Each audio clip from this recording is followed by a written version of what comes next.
माह के शुक्ल पक्ष की एकादशी को देवउठनी एकादशी, देवोत्थान एकादशी, देवउठनी, व्यारस पुरोहिधनी एकादशी आदि नामों से जाना जाता है। इस दिन श्री हरि विष्णु निद्रा से जागते हैं। एक राजा के राज्य में सभी लोग एकादशी का व्रत रखते थे। प्रजा तथा नौकर चाकरों से लेकर पशुओं तक एकादशी के दिन अन्न नहीं दिया जाता है तथा एक दिन किसी के राज्य का एक व्यक्ति राजा के पास आकर बोला, महाराज कृपा करके मुझे नौकरी पर रख ले। तब राजा ने उसके सामने एक शर्त लगा रखी, ठीक है रख लेते हैं, किंतु रोज तो तुम्हें खाने को सब कुछ मिलेगा पर एकादशी को अब अन्न नहीं मिलेगा। उस व्यक्ति ने उस समय हाँ कर ली, पर एकादशी के दिन जब उसे फलाहार का सामान दिया गया तो वह राजा के सामने जाकर गिड़गिड़ाने लगा और रोने लगा, महाराज मेरा पेट भर तो भोजन दीजिए, मेरा पेट नहीं भर पाएगा इस फलाहार से। तब राजा ने उसे आटा दाल चावल आदि दिए और वह नित्य की तरह नदी पर पहुंचा और बोले कि वहीं पर जाकर पकाकर भोजन को खा लेना, मंदिर में नहीं पकाने की अनुमति है मेरी। जब भोजन आटा और दाल चावल आदि लेकर वह नदी पर पहुंच गया, वहां स्नान करके भोजन को पकाने लगा। जब भोजन बन गया तो वह भगवान को बुलाने लगा, आओ भगवान भोजन तैयार है। उसके बुलाने पर पीताम्बर धारण किए भगवान चतुर्भुज रूप में आ पहुँचे तथा प्रेम से उसके साथ भोजन करने लगे। भोजन करके भगवान अंतर्ध्यान हो गए तथा वह अपने काम पर चला गया। 15 दिन बाद अगली एकादशी को वह राजा से कहने लगा कि महाराज मुझे दोगुना सामान दीजिए, दिन तो मैं भूखा ही रह गया। उस दिन तो मैं भूखा ही रह गया। राजा ने कारण पूछा तो उसने बताया कि हमारे साथ भगवान भी खाते हैं, इसीलिए हम दोनों के लिए सामान पूरा नहीं होता। यह सुनकर राजा को बड़ा आश्चर्य हुआ। वह बोला मैं नहीं मान सकता कि भगवान तुम्हारे साथ खाना खाते हैं। मैं इतना तो व्रत रखता हूँ, पूजा पाठ करता हूँ, पर मैं भगवान को कभी दर्शन नहीं पाया हूँ। राजा की बात सुनकर वह बोला, महाराज यदि विश्वास नहीं है तो साथ चलकर देख लीजिए। राजा एक पेड़ के पीछे बैठ गया और उस व्यक्ति ने भोजन बनाया तथा भगवान को शाम तक पुकारता रहा, परंतु भगवान न आए। अंत में उसने कहा, हे भगवान यदि आप नहीं आए तो मैं नदी में कूद कर प्राण त्याग दूंगा, लेकिन भगवान नहीं आए।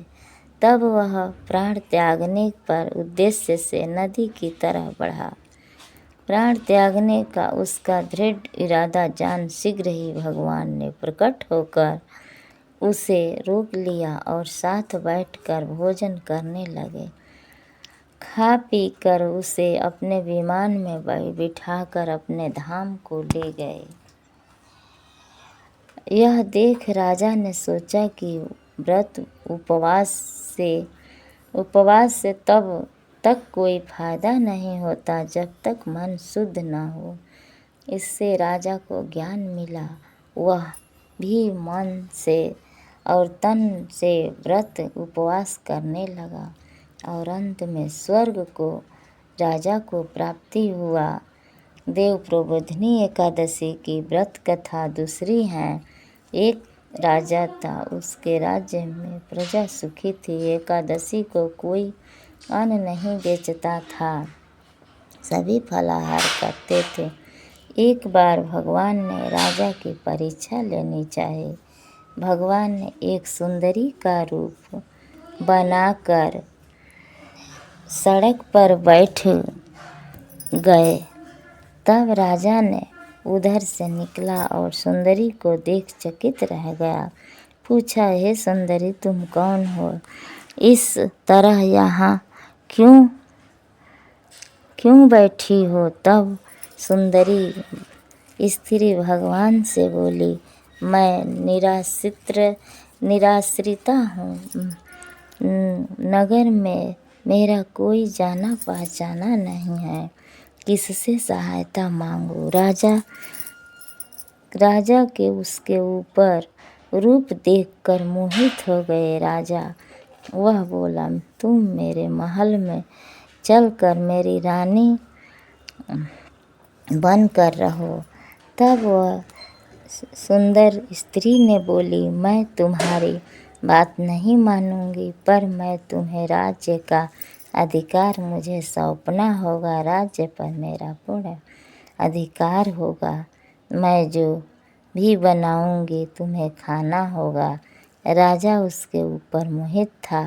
अंत में उसने उसकी सभी शर्त स्वीकार कर ली। अगले दिन एकादशी थी। रानी ने हुक्म दिया, बाजारों में अन्य दिनों की तरह अन्न बेचा जाए। उसने घर में मांस, मछली आदि पकवाए तथा परोस कर राजा से खाने के लिए कहा। यह देखकर राजा बोला, रानी, आज एकादशी है, मैं तो केवल फलाहार ही करूँगा। तब रानी ने शर्त की याद दिलाई और बोली, या तो खाना खाओ, नहीं तो मैं बड़े राजकुमार का सिर काट लूँगी। राजा ने अपनी स्थिति में बड़ी रानी से कही तो बड़ी रानी बोली, महाराज, धर्म न छोड़े, बड़े राजकुमार का सिर दे दे। पुत्र तो फिर मिल जाएगा, पर धर्म नहीं मिलेगा। भगवान ने प्रसन्न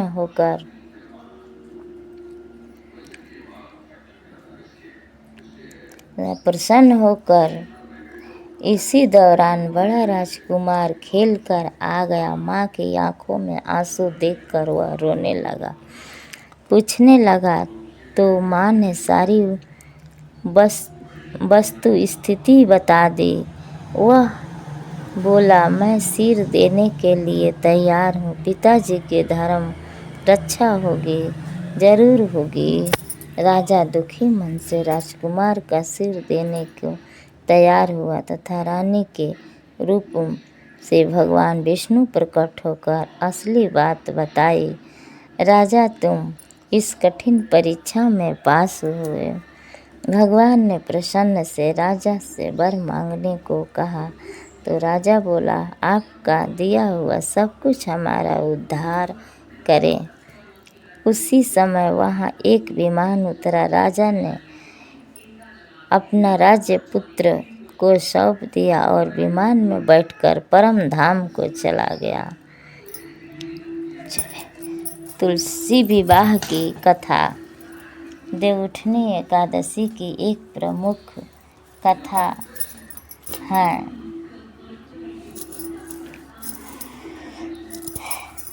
शंखासुर नामक राक्षस की है। शंखासुर ने तीनों लोकों में बहुत ही उत्पात मचाया हुआ था। तब सभी देवताओं के आग्रह करने पर भगवान विष्णु ने उसे राक्षस से युद्ध किया और यह युद्ध कई वर्षों तक चला। युद्ध में असुर मारा गया और इसके बाद भगवान विष्णु विश्राम करने के लिए कार्तिक शुक्ल पक्ष एकादशी के दिन भगवान विष्णु की निद्रा टूटी और सभी देवताओं ने भगवान विष्णु की पूजा की थी। शिव पुराण के अनुसार पौराणिक समय में दैत्यों का राजा दर्भ हुआ करता था। वह बहुत बड़ा विष्णु भगवान का भक्त था। कई सालों तक उसने यह उनका संतान नहीं होने के कारण उसने शुक्लाचार्य को अपने नागुरु बनाकर उसने कृष्ण मंत्र का प्राप्त किया। यह मंत्र प्राप्त करके उसने पुष्कर सरोवर में घोर तपस्या की। भगवान विष्णु उसकी तपस्या से प्रसन्न हुए और उससे संतान की प्राप्ति का वरदान दे दिया। भगवान विष्णु के वरदान से राजा दर्भ के यहाँ एक पुत्र जन्म लिया। उस पुत्र का नाम शंखचूड़ रखा गया। बड़ा होकर शंखचूड़ ने ब्रह्मा जी को प्रसन्न करने के लिए पुष्कर में घोर तपस्या की। तपस्या से प्रसन्न होकर ब्रह्मा जी ने उससे वरदान मांगने को कहा। तब शंखचूड़ वरदान मांगा कि वह हमेशा अजर अमर रहे। वे कोई भी देवता उसे नहीं मार पाए। ब्रह्मा जी ने उसे यह वरदान दिया और कहा कि वह बदरी वन जाकर धर्मराज की पुत्री तुलसी जो तपस्या कर रही हैं उससे मैं विवाह करूँगा। शंखचूड़ ने वैसा ही किया और तुलसी के साथ विवाह के बाद सुखपूर्वक रहने लगा। उसने अपने बल से देवताओं को, असुरों, दानवों को, गंधर्वों को, नागों, किन्नरों को, मनुष्य और त्रिलोकी के साथ प्राणियों पर विजय प्राप्त कर ली। वह भगवान श्री कृष्ण का परम भक्त था। शंखचूड़ के अत्याचारों से सभी देवता परेशान होकर शंखचूड़ के अत्याचारों से परेशान होकर उन्हें भगवान विष्णु के पास ले गए। भगवान विष्णु ने कहा कि मृत्यु ही भगवान शिव के त्रिशूल से ही होगी, अतः आप उनके पास ले जाए। भगवान शिव ने चित्ररथ नामक गढ़ को अपना दूत बनाकर शंखचूड़ के पास भेजा। चित्ररथ ने शंखचूड़ को समझाया कि वह देवताओं को उनका राज्य लौटा दे, परंतु शंखचूड़ ने मना कर दिया और कहा कि वह महेश्वर से युद्ध करना चाहता है। भगवान शिव को जब यह बात पता चली तो वे युद्ध के लिए अपनी सेना लेकर निकल पड़े। तब इस तरह दानवों में घमासान युद्ध हुआ, परंतु ब्रह्मा जी के वरदान के कारण शंखचूड़ देवता को नहीं हरा पाए। भगवान शिव ने शंखचूड़ का वध करने के लिए जैसे ही अपना त्रिशूल उठाया तथा आकाशवाणी हुई कि जब तक शंखचूड़ के हाथ में श्री हरि का कवच है और उसकी पत्नी का अस्तित्व अखंडित है, तब तक इसका वध संभव है। आकाशवाणी सुनकर भगवान विष्णु वृद्ध ब्राह्मण का रूप धारण कर शंखचूड़ के पास गए और श्री हरि कवच दान में मांग लिया। शंखचूड़ ने वह कवच बिना किसी संकोच के दान में कर दिया। इसके बाद भगवान विष्णु शंखचूड़ का रूप बनाकर तुलसी के पास गए। शंखचूड़ रूपी भगवान विष्णु ने तुलसी के महल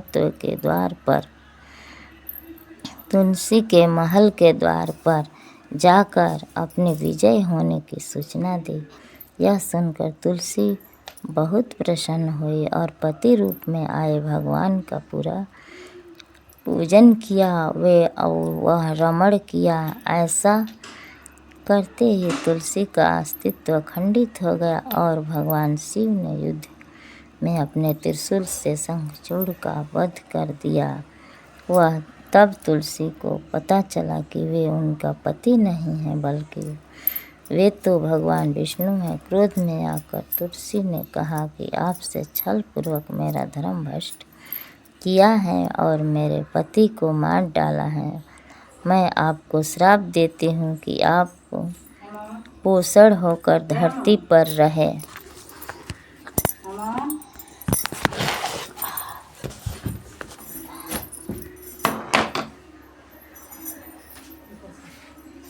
अरे छठ माई के देले रहनी हम चढ़ावे के कर देले रहनी हम छठ माई का कर देले रहनी खाए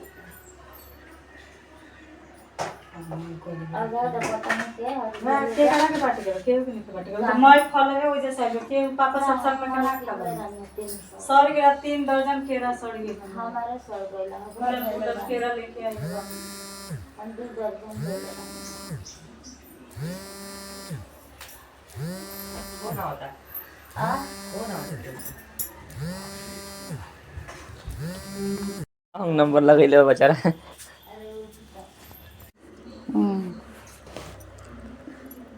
मैं आपको श्राप देती हूँ कि आप पाषाण होकर धरती पर रहे। तब भगवान विष्णु ने कहा, हे देवी, तुम मेरे लिए भारतवर्ष में रहकर बहुत दिनों तक तपस्या कर चुकी हो। तुम्हारा यह शरीर नदी रूप में बदलकर गांडीव नामक नदी रूप में प्रसिद्ध होगा। तुम पुष्पों में श्रेष्ठ तुलसी का वृक्ष बन जाओगी और सदा मेरे साथ रहोगी। तुम्हारे श्राप को सत्य करने के लिए मैं पाषाण शालिग्राम बनकर रहूँगा। गांडवी नदी के तट पर मेरा वास होगा। देव प्रबोधिनी एकादशी के दिन भगवान शालिग्राम और तुलसी माँ का विवाह होगा।